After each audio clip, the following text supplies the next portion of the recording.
13 വർഷം 13 വർഷം നമ്മളൊരു കുടുംബത്തിൻ്റെ കൂടെ അങ്ങ് ജീവിച്ചു. ജോർജ് കുട്ടിയും കുടുംബത്തിൻ്റെ കൂടെ.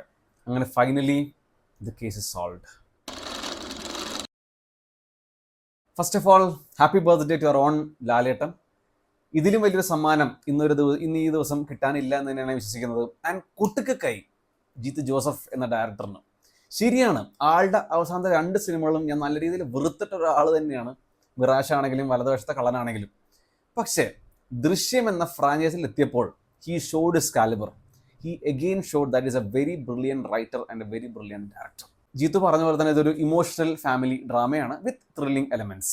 സിനിമ തുടങ്ങുന്നത് മുൻ സിനിമകളെ പോലെ തന്നെയാണ്, ദൃശ്യം സിനിമകളെ പോലെ തന്നെയാണ്. ഒരു കുടുംബം, ജോർജ് കുട്ടിയും കുടുംബത്തിനെയും കാണിച്ച് അവരുടെ സന്തോഷവും പിന്നീട് പതിയെ ഒരു മിസ്റ്ററി അങ്ങ് ബിൽഡ് ആവുകയാണ്. അങ്ങനെ ആ മിസ്റ്ററി ബിൽഡ് ചെയ്ത് ഒരു കിഡിലൻ ഇന്റർവെൽ പഞ്ചിനാണ് സിനിമ നിൽക്കുന്നത്. അപ്പോൾ നമുക്ക് ഭയങ്കര എക്സൈറ്റ്മെന്റ് എന്താ സംഭവിക്കാൻ പോകണമെന്ന് കാണാൻ വേണ്ടിയിട്ട്. പിന്നീട് ഈ സിനിമയെ സെക്കൻഡ് ഹാഫിലോട്ട് കയറുമ്പോൾ ആസ് യൂഷ്വൽ ദൃശ്യം സിനിമകളെ പോലെ തന്നെ ഒരു കിഡിലൻ ത്രില്ലിംഗ് സെക്കൻഡ് ഹാഫ് തന്നെയാണ് സിനിമയുടെ. അപ്പം നമ്മുടെ മനസ്സിൽ ആകെ ഉണ്ടാവുന്നത്, എന്തിനാണ് ഈ കുടുംബത്തിന് ഇങ്ങനെ ദ്രോഹിക്കണത്? കുടുംബത്തിനെ ദ്രോഹിച്ച് ഇങ്ങനെ ക്രൂശിച്ച് മടുത്തില്ലേന്നാണ്. അവരൊന്ന് വെറുതെ വിട്ടുകൂടി. അങ്ങനെയാണ് സിനിമയുടെ സെക്കൻഡ് ഹാഫ്. നമുക്ക് കുറേ ടെൻഷൻ അടിക്കാനുള്ള നിമിഷങ്ങളുണ്ട്. അതേപോലെ കൈയട്ടിക്കാനും വിസലടിക്കാനുള്ള നിമിഷങ്ങൾ പോലും ജീത്തു ജോസഫ് ഈ സിനിമയിൽ ഒരുക്കി വെച്ചിട്ടുണ്ട്. പിന്നെ ഈ സിനിമയുടെ എൻഡിങ്ങിലോട്ട് വരുവാണെങ്കിൽ പോലും it was reasonable, it was justifiable and it was very emotional. എനിക്ക് പേഴ്സണലി ആ എൻഡിങ് വളരെയധികം വർക്കായി. എല്ലാവർക്കും വർക്കാവണമെന്നില്ല. വേറൊരു തരത്തിലുള്ള ഒരു ജോർജ് കുട്ടിയെ നമുക്ക് ആ നിമിഷത്തിൽ കാണാൻ സാധിക്കും. എനിക്ക് ഏതായാലും സിനിമ ഒന്നും കൂടെ ഒന്ന് കാണണമെന്നുണ്ട്. എന്നാലേ ആ ഒരു സെക്കൻഡ് ഹാഫിൽ ആ പറയുന്ന എക്സ്പ്ലനേഷൻസും കുറേ ഡീറ്റെയിലിംഗ് ഒക്കെ ഒന്നും കൂടെ ഒന്ന് മനസ്സിലാക്കാൻ പറ്റുള്ളൂ എന്നാണ് ഞാൻ പേഴ്സണലി വിശ്വസിക്കുന്നത്. അതേപോലെ വേറൊരു കാരണം, നമ്മുടെ ലാലേട്ടൻ. എന്ത് രസമായിരുന്നു ഈ കണ്ടിരിക്കാൻ തന്നെ. ഭയങ്കര ഗ്രേസ്ഫുൾ ലുക്കും അതേപോലെ പെർഫോമൻസും. ആ ഒരു ക്യാരക്ടറായിട്ട് ജീവിക്കുകയായിരുന്നു. ആർക്കെങ്കിലും സട്ടൽ ആക്ടിങ് എന്താണെന്നൊരു ഡൗട്ട് ഉണ്ടെങ്കിൽ ഇങ്ങേരുടെ അഭിനയം കണ്ടാൽ മതി. ഈ ഒരു സിനിമയിലാണെങ്കിലും കഴിഞ്ഞ ഹൃദയപൂർവ്വം എന്ന സിനിമയിലാണെങ്കിലും സട്ടൽ ആക്ടിങ്ങിൻ്റെ ഒരു ഡെഫിനിഷൻ അല്ലെങ്കിൽ എക്സാമ്പിളാണ് ലാലേട്ടൻ എന്ന ആക്ടറിൻ്റെ പെർഫോമൻസ്. അത്ര ഗ്രേസ്ഫുള്ളായിട്ട് ആ ഒരു ക്യാരക്ടറായിട്ട് പെർഫോം ചെയ്തിട്ടുണ്ട്. പിന്നെ നമ്മുടെ Kalabhavan Shajon, the main villain, ഏറ്റവും വെറുപ്പിച്ച വില്ലൻ ഫസ്റ്റ് പാർട്ടിൽ അങ്ങനെ തിരിച്ചു വന്നിട്ടുണ്ട്. ഇതിനകത്ത് നല്ല രീതിയിൽ വെറുപ്പിക്കാനുള്ള മൊമെന്റ് കിട്ടിയിട്ടുണ്ട്. അത് നല്ല രീതിയിൽ വെറുപ്പിച്ചിട്ടുമുണ്ട്. നമുക്ക് ഇടിച്ച് പൊളിക്കാൻ തോന്നും. അങ്ങനത്തെ ഒരു സാധനങ്ങളൊക്കെ ഉണ്ട് സെക്കൻഡ് ഹാഫിലൊക്കെ.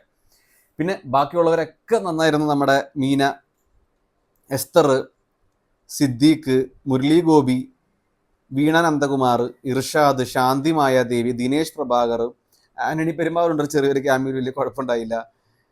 പിന്നെ ബിജുമേനോനും വലിയ കുഴപ്പമുണ്ടായില്ല.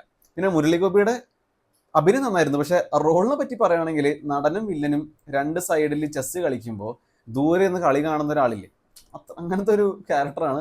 പിന്നെ ഈ സിനിമയുടെ നെഗറ്റീവ്സിലോട്ട് കടക്കുവാണെങ്കിൽ ഓഫ്കോഴ്സ് ഈ പടത്തിൽ നെഗറ്റീവ്സ് ഉണ്ട്. ഇതൊരു പെർഫെക്റ്റ് സിനിമയൊന്നും അല്ല. ബിക്കോസ് ഈ സിനിമയുടെ സെക്കൻഡ് ഹാഫിലോട്ട് വരുമ്പോൾ അല്ലറ ചില്ലറ പ്രശ്നങ്ങളുണ്ട്. അതിൽ ഒന്നാണ് ഈ സിനിമയുടെ പേസിംഗ് പ്രശ്നം.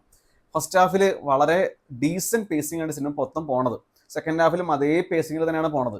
പക്ഷെ അവസാനത്തെ അരമണിക്കൂർ കുറച്ചൊരു പെടച്ചൽ നമുക്ക് ഫീൽ ചെയ്യും. ഒരു പെടച്ചൽ കാണാൻ പറ്റും.